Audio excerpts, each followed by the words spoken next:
ಮತ್ತೆ ಕಂಟಿನ್ಯೂ ಮಾಡುವಂಥ ಒಂದು ಅವಕಾಶ ಸಿಕ್ಕಿದ್ದಾರೆ ಕಂಟಿನ್ಯೂ 5 ಭಾಳ ಇಯರ್ಸ್. ಜನ ಈ ಖಾತೆ ಬಗ್ಗೆ ಕೆಲವು ಜನ ಅಸಮಾಧಾನ ಏನತ್ರ ಈಗ ನಮಗೆ ಬೇರೆ ಖಾತೆ ಬೇಕಾಗಿತ್ತು ಯೋಜನೆ ಕೊಟ್ಟರೆ ಅಂತೇಳಿ ಕೆಲವ್ರು ಮಾಡಿದ್ರೆ ಆದರೂ ನಾವು ಒಳ್ಳೆ ಕೆಲಸ ಮಾಡಿದ್ವಿ. ಇದೇ ಸಿಕ್ಕೋದ್ರಿಂದ ಅದನ್ನೇ ಕಂಟಿನ್ಯೂ ಮಾಡೋಕ್ಕೆ ಇದು ನಿಮಗೆ ಸಮಾಧಾನ ಅನಿಸುತ್ತೆ? ಖಂಡಿತವಾಗಿದೆ. ಯಾಕಂದರೆ 3 ವರ್ಷ ಒಳ್ಳೆ ಕೆಲಸ ಮಾಡಿದ್ದೀವಿ ಸಕ್ಸಸ್ಫುಲ್ಲಾಗಿ. ಸೊ ಇದನ್ನೇ ಕೊಟ್ಟರೆ ಈಗಿರುವಂಥ ಯೋಜನೆಗಳನ್ನು ಮುಂದುವರಿಸಲಿಕ್ಕೆ ಪ್ಲ್ಯಾನ್ಸ್ ಮುಂದಿನ ಪ್ಲ್ಯಾನ್ಸ್ ಇದೆ ಸಾಕಷ್ಟು ನಮ್ಮ ಮುಂದಿದೆ. ಬ್ರಿಡ್ಜಸ್ ಇದೆ, ಇನ್ನೂ ಹೊಸ ರಸ್ತೆ ಮಾಡಬೇಕು, ಬೆಳಗಾವಿನಲ್ಲಿ ಫ್ಲೈಓವರ್ ಮಾಡಬೇಕು, ಸುಮಾರು ಹೊಸ ಯೋಜನೆಯನ್ನು ಇನ್ನೂ ಪ್ರಾರಂಭಿಕ ಹಂತದಲ್ಲಿದ್ದಾರೆ. ಸೊ ಇದರಿಂದ ಅವ್ರು ಇನ್ನೂ ಫಾಸ್ಟಾಗಿ 2 ವರ್ಷದಲ್ಲಿ ಮುಗಿಸ್ಲಿಕ್ಕೆ ಅನುಕೂಲ ಆಗುತ್ತೆ. ನಡುಕಲು ಒಂದು ಇದಕ್ಕೆ ಭಾರತ್ ಜೋಡೋ ಯುವಕ ಇದಕ್ಕೆ ಸಂಘಕ್ಕೆ 10 ಲಕ್ಷ ಭಾರ ಆಗ್ತಂತ ಒಂದಿದ್ರೆ ಯಾಕೆ ಸ್ಪಷ್ಟೀಕರಣ ಕೊಟ್ಟಿದ್ರಲ್ಲ, ಸ್ಪಷ್ಟೀಕರಣ ಕೊಟ್ಟಿದ್ದು ನೋಡಿರ್ಬೇಕಲ್ಲ, ನೀವೆಲ್ಲ ನೋಡಿಲ್ಲ?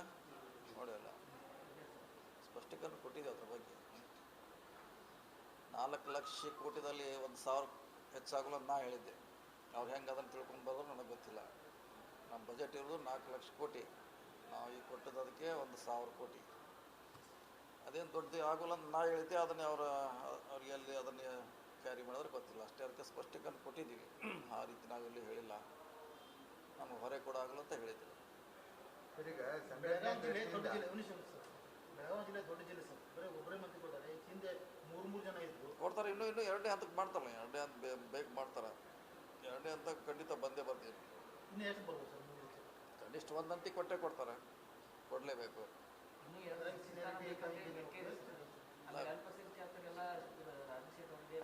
ಖಂಡಿತ 1 ಹಂತಿ ಕೊಡ್ತಾರೆ. 3ನೇದ್ದು ಮಾಡಲಿಕ್ಕೆ ಏನು ತೊಂದರೆ ಇಲ್ಲ. 3ನೇದ್ದು ಬೇಡಿಕೆ ಮಾಡಲಿಕ್ಕೆ ತೊಂದರೆ ಏನಿಲ್ಲ. ಇಲ್ಲ, ಬೇಗ ಮಾಡಬೇಕಲ್ಲ, ಖಾಲಿ ಇಡ್ಲಿಕ್ಕೆ ಆಗೋಲ್ಲ. ಸುಮಾರು 20 ಜನ ಇನ್ನೂ ಬಾಕಿ ಇದ್ದಾರೆ. ಬೇಗ ಖಂಡಿತ ಮಾಡ್ತಾರೆ. ಈ ತಿಂಗಳ ಒಳಗೆ ಮಾಡಿದ್ರೆ ಒಳ್ಳೆಯದು. ಯಾಕಂದರೆ 20 ಮಂದಿ ಮಂತ್ರಿಗಳಿಲ್ಲದೆ ಸರ್ಕಾರ ನೋಡೋದಕ್ಕೆ ಕಷ್ಟ. ಅಧಿವೇಶನ ಫೈನಲ್ ಆಗಿದೆ ಸರ್, ಮಳೆಗಾಲ ಅಧಿವೇಶನ ಇನ್ನೂ ಫೈನಲ್ ಆಗಿಲ್ಲ, ಎಲ್ಲಿ ಮಾಡಬೇಕಂತ ಚರ್ಚೆ ನಡೀತದೆ ಅಷ್ಟೇ. ಸಿದ್ದರಾಮಯ್ಯ ಗೌರ್ಮೆಂಟ್ ಇದ್ದಾಗ ಏನೋ ಬೆಳಗಾವಿ ಮಾಡ್ಬೇಕು, ಜುಲೈ 13 ಮಾಡ್ಕೊಂತೇನೋ ಆಗಿತ್ತು.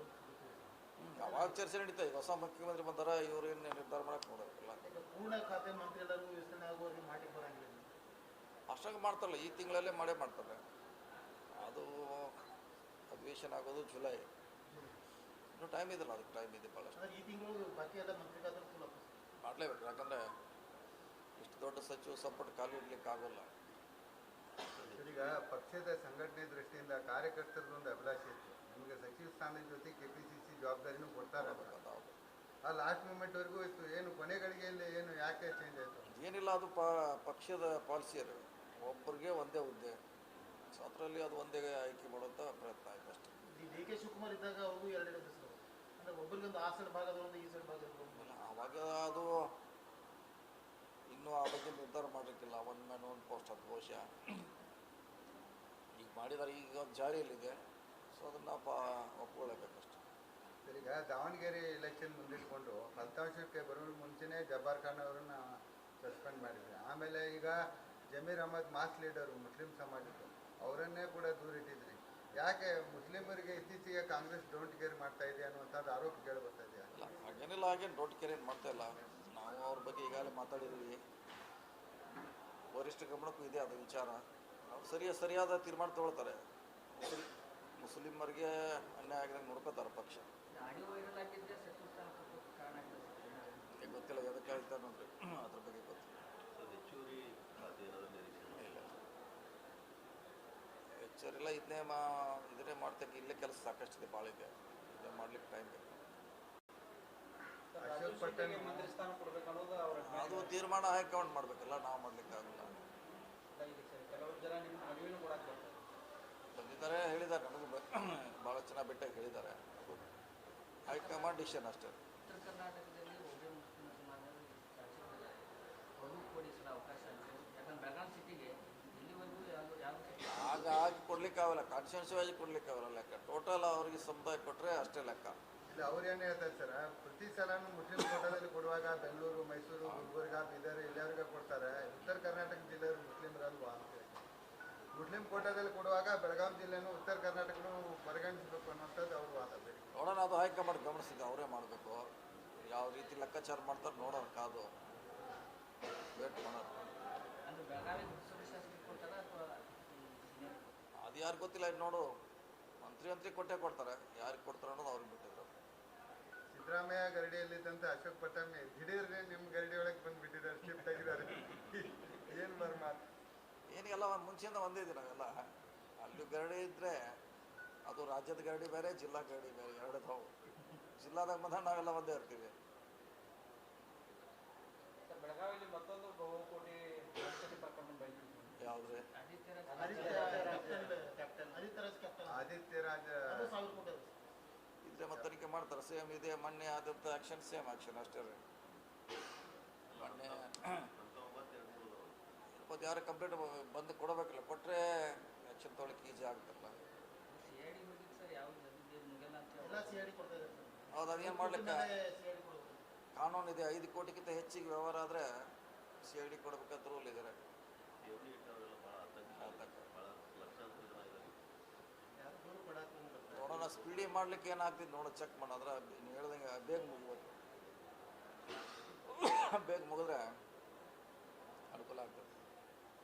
ಸರ್, ಈಗ ಅಹಿಂದ ಸಂಘಟನೆ ನೀವು ಮಾಡ್ತಾ ಇದ್ದೀರಿ, ಇಬ್ರು ಕೂಡ ಮುಂದುವರಿತದ ಅನ್ನೋಂಥದ್ದು. ಯಾಕಂದ್ರೆ CM ಸ್ಥಾನದಿಂದ ಈಗ ದೂರ ಸಿದ್ದರಾಮಯ್ಯ ಅವರು. ಅಲ್ಲ, ಅಹಿಂದ ಇದ್ದೇ ಇರ್ತದೆ, ಅದಿಲ್ಲ ಹೋಗಲ್ಲ. ಅಹಿಂದ ಅಂತಿ ಅನ್ನೋದೊಂದು ಸಂಘಟನೆ ಇದ್ದೇ ಇರ್ತದೆ, ಅದಿಲ್ಲ ಹೋಗಲ್ಲ. ನಾವೇ ನಡೆಸ್ಬೇಕಂತೇನಿಲ್ಲ, ಅದು ಯಾರು ನಡೆಸಿರ್ತಾರೆ ಅದನ್ನ. ಯಾರಾದರೂ ಒಬ್ರು ಬೇಕಲ್ಲ ಸರ್, ಕ್ಯಾಪ್ಟನ್ ಬೇಕಲ್ಲ ನಡ್ಸಕ್ಕೆ. ಕ್ಯಾಪ್ಟನ್ ಬೇಕು, ವಾರಿಸ್ದಾರ್ ಬೇಕು, ಈಗ ಒಬ್ರು ಬೇಕು. ಈ ಹಿಂದೆ ಸಿದ್ದರಾಮಯ್ಯನವರಿದ್ರು, ಇನ್ನು ಮುಂದೆ ಯಾರು ಅಂತ. ಇಲ್ಲ, ಸಮಾಜ ಒಪ್ಕೋಬೇಕಲ್ಲ. ಈಗ ನಾವು ಹೋಗಿ ಅಹಿಂದ ಲೀಡ್ರ್ ಅಂತ ಹೇಳಕ್ಕೆ ಆಗೋಲ್ಲ. ಸಮಾಜ ಸಂಘಟನೆ ಒಪ್ಕೊಂಡಾಗ ಲೀಡ್ರು.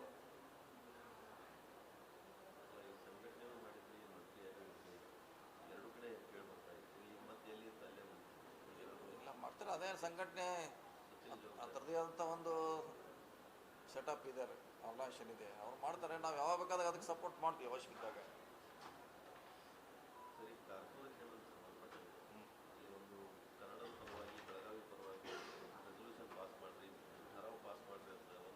ಒಂದೂವರೆ ತಿಂಗಳಿಂದ ಹೋರಾಟ ಒಂದು ಠರಾವ್ ಪಾಸ್ ಮಾಡಿದ್ರು. ಹಿಂದೆ 2005ರಲ್ಲಿ ಡಿಸೆಂಬರ್ ಇದ್ದಾಗ ಏನಾಗಿತ್ತು, ಕರ್ನಾಟಕ ಬೆಳಗಾವಿ ಕನ್ನಡ ವಿಭಾಜನೆ ಅಂತ ಒಂದು ಠರಾವ್ ಮಾಡಲಿಕ್ಕೆ ಇಂದು ತನಕ ಆಗ್ತಾ ಇದೆ.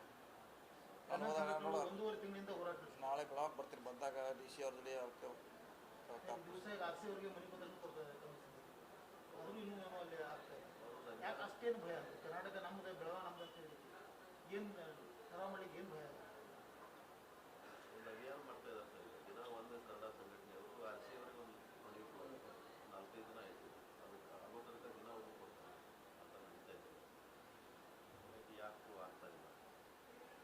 ಯಾರು ಅದಕ್ಕೆ BJP ಅವರು ಸ್ಪಂದನೆ ಮಾಡ್ತಾ ಇದ್ದಾರೆ. ಮಾಡಬೇಕಲ್ಲ. ಮತ್ತು BJP ಶಾಸಕ ನೇತೃತ್ವದಲ್ಲಿ ಇದೆ ಅಲ್ಲ, ಯಾರು ಅವ್ರು ಮಾಡಬೇಕಲ್ಲ, ಅವರೇ ಮಾಡಬೇಕಾ ಜವಾಬ್ದಾರಿ. ಅವ್ರು ಮುಂದೆ ತಗೊಂಡು ಕಾಂಗ್ರೆಸ್ ಅವರು ಅದನ್ನು ಏನೂ ಮಾಡ್ತಾ ಇಲ್ಲ, BJP ಅವರು ಏನೂ ಮಾಡ್ತಾ ಇಲ್ಲ. ನೋಡೋಣ, ನಾಳೆ ಬರ್ತೀನಿ. DC ಅವ್ರು ಆಫೀಸ್ ಕರೆಸ್ತೀವಿ, ಕಮಿಷನರ್ನ ಕೇಳೋಣ ಏನು ಸಮಸ್ಯೆ ಆಗಿದೆ, ಯಾಕೆ ಆಗ್ತಾ ಇಲ್ಲ, ನಾವು ಚೆಕ್ ಮಾಡ್ತೀವಿ. ಈಗ ಸಿದ್ದರಾಮಯ್ಯ ಮತ್ತು ನಿಮ್ಮ ನಡುವೆ ಭಾಳ ಒಳ್ಳೆಯ ಸಂಬಂಧ, ಸ್ನೇಹ ಇತ್ತು ಸರ್. ಈಗ ಈ ಇದೇನು ಅಧಿಕಾರ ಹಸ್ತಾಂತರ ಆದ ಬಳಿಕ ಟೀಮ್ ಹೊಡೆದಿದೆ ಅನ್ನುವಂಥದ್ದು ಒಂದು ಚರ್ಚೆ ನಡೆದಿದೆ. ಟೀಮ್ ಹೊಡೆದಿಲ್ಲ ಸರ್. ಈಗ CM ಆದ್ಮೇಲೆ ನೀವು ಅಲ್ಲಿ ಹೋಗಲೇಬೇಕು, ಅದೇನು ಪ್ರಶ್ನೆ ಅಲ್ಲ. ಹೋದ್ರಂದ್ರೆ ಅದು ಸಮಸ್ಯೆ ಅಂತಲ್ಲ, ಹೇಳಲಿಕ್ಕಾಗಲ್ಲ. ಅವರು ಮುಖ್ಯಮಂತ್ರಿಗಳು ಈಗ ಇಲ್ಲಿದ್ದಾರೆ, ಅಲ್ಲಿ ಹೋಗಲೇಬೇಕು. ಆ್ಯಕ್ಚುಲಿ ನಿನ್ನೊಂದು ವಿಡಿಯೋ ವೈರಲ್ ಆಗ್ತದೆ, ಅದೇ ಪ್ರಶ್ನೆ ಇಲ್ಲ. ಈ video viral. Siddaramaiah DK Shivakumar opposite ಆಗ್ತಾರೆ, ಒಬ್ಬರು ಮಾತಾಡಂಗಿಲ್ಲ. ಈಗ ಏಕಾಂಗಿ ಆದ ಸಿದ್ದರಾಮಯ್ಯ ಅದು ನೋಡಿ, ಹಿಂದೂ ಅದು ಎಲೆಕ್ಷನ್ ಕಮಿಷನ್ ಇದು, ಅಲ್ಲಿಂದ ಅವರು ಒಬ್ಬರೇ ಬರಬೇಕು, ಅಲ್ಲಿಂದ ಮಂದಿನ ಯಾರು ಬಿಡೋದು. ಅಲ್ಲ, ಅಪೋಸಿಟ್ ಬಂದ್ರು ಹಲವು ಹಾಯಸ್ ಇತ್ತು ಅನ್ನಲಿಲ್ಲ. ಅವರು ನಾಮಿನೇಷನ್ ತುಂಬಿ ಒಳಗಿಂದ DK ಶಿವರ ಅಧಿಕಾರ ಇದ್ದಾಗ ಅಲ್ಲಿ ಅವ್ರು ಇನ್ನು ಜನ ಬರಲಿಕ್ಕೆ ಅಲ್ಲಿ ಅವಕಾಶ ಇಲ್ಲ, ಯಾಕಂದ್ರೆ ಒಬ್ಬರೇ ಹೋಗ್ಬೇಕಲ್ಲ. ಅಲ್ಲ, ಹೊರಗೆ ಹೊರಗೆ ಆದರೂ ಮಾತಾಡಿಲ್ಲ ಸರ್. ನೀವು ಹೇಳಿದ್ರೆ ಒಂದು ಕಾಲು ಬಿಡುವ ವಿಡಿಯೋನು ವೈರಲ್ ಆಗ್ತಾ ಇದೆ, ಇನ್ನೊಂದು ಮಾತಾಡಿಸಿಲ್ಲ ಹಂಗ ಹೋಗುದು ವಿಡಿಯೋ ಎರಡು ಮಾತಾಡಿಲ್ಲ. ಇಲ್ಲ, ಮಾತಾಡಿಲ್ಲ, ಹಂಗೆ ಹೋಗಿಲ್ಲ. ಇಲ್ಲ, ಹಂಗ ಮಾತಾಡಿಲ್ಲ, ಹೋಗಿದ್ದಾರೆ. ಏಕಾಂಗಿ ಆದ್ರೆ ಏಕಾಂಗಿ ಲೀಡರ್ ಅದೇ ಕಷ್ಟ. ಸರಿ, ಅಧಿಕಾರ ಹಸ್ತಾಂತರ ಆದ್ಮೇಲೆ ಸಿದ್ದರಾಮಯ್ಯನವ್ರು ತಾವೇನಾದ್ರೂ ಭೇಟಿ ಆಗಿದ್ರ? ಏನಾದರೂ ಚರ್ಚೆ ಭೇಟಿ ಆಗ್ತಿರ್ತಾರೆ, ಅದ್ರಾಗೇನು ಭೇಟಿಯಾಗಿ ಯಾವಾಗಲೂ ಭೇಟಿ ಆಗ್ತಾನೆ. ಅದೇ ಒಂದೇ ಹುದ್ದೆ ಒಂದೇ ವ್ಯಕ್ತಿಗಂತ ಇದರಲ್ಲಿ ಅದು ಮುಂಚೆದವ್ರು ಹೇಳ್ತಾ ಇದ್ರು, ನೀವು ಯಾವ್ದಾರು ಒಂದು ಚಾಯ್ಸ್